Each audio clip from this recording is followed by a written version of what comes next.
ಸಿಂಧುರಾಜ, ಪಾಂಡವರ ಸೈನ್ಯ ನಡೆಯುತ್ತಿರುವಾಗ ಸೈನ್ಯದ ಪದ್ಧತಿಗೆ ಧರಣಿಯು ಆಕಾಶವನ್ನು ಆವರಿಸಿ ಗಗನದ ನೀಲಿ ಪರ್ದೆಯನ್ನು ಕೆಂಪಾಗಿ ಮಾಡುತ್ತಲಿತ್ತು. ಈಗಂತೂ ಪಾಂಡವ ಶಾಮ್ಯಾನಗಳಿಂದ ತುಂಬಿದೆ. ಆ ಪ್ರದೇಶವು ಭೂಗರ್ಭದಿಂದ ಪರ್ವತಗಳಿಂದ ಶೋಭಿಸುವಂತೆ ವಾಸವಾಗುತ್ತಿರುವುದು. ಅದರಲ್ಲಿ ಬಿಡಿ ಸಿಂಧುರಾಜ, ಸೇನಾ ನಾಯಕತ್ವದ ಪ್ರಥಮ ಸನ್ಮಾನವನ್ನು ಯಾರಿಗೆ ಕೊಡಬೇಕು? ನನಗೆ. ಅತಿರಥಿ ಮಹಾರಥಿಗಳ ಮೇಲೆ ಮೆರವಣಿಗೆಯಾಗಬೇಕು. ನಿಮಗಂತೂ ಬುದ್ಧಿಯೇ ಇಲ್ಲ. ಬಿಟ್ಟು ಬಿಡಿ.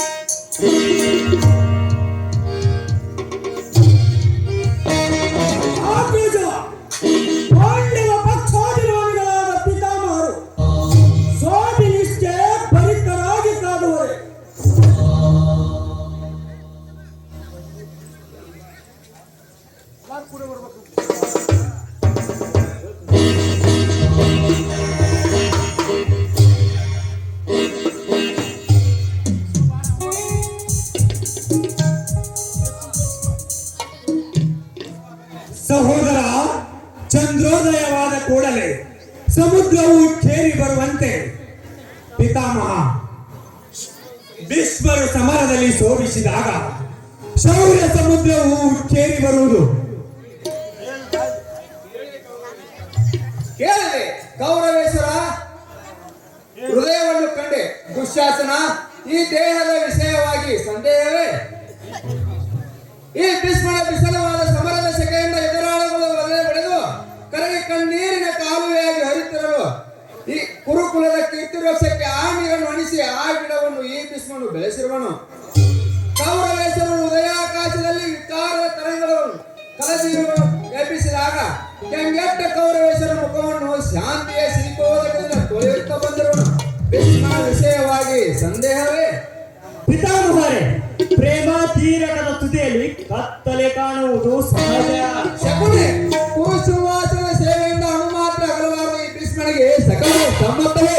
ಕುರುಕುಲದ ಕೀರ್ತಿಚಂದ್ರವೇ ನನಗೆ ಭಗವತ್ತಿಂತನ.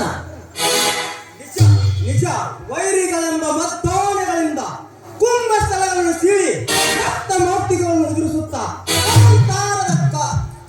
ಕೇಸರಿಯಲ್ಲಿ ಕ್ರೀಡೆಯಾಡುವ ಕಲಿ ಕೇಸರಿಯಾದ ಭೀಷ್ಮಾಚಾರ್ಯರೇ ಕುರುಸಿಂಹಾಸನಕ್ಕೆ ಮೂಲಾದ.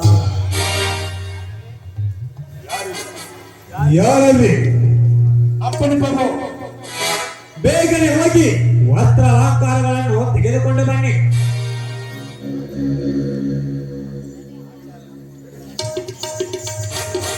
ಆಚಾರ್ಯರೇ, ಕುರು ಸಿಂಹಾಸನದ ಪರವಾಗಿ ಪೂಜ್ಯ ಪಿತಾಮರಿಗೆ ವಸ್ತ್ರ ಅಲಂಕಾರವನ್ನು ಮಾಡುವೆ.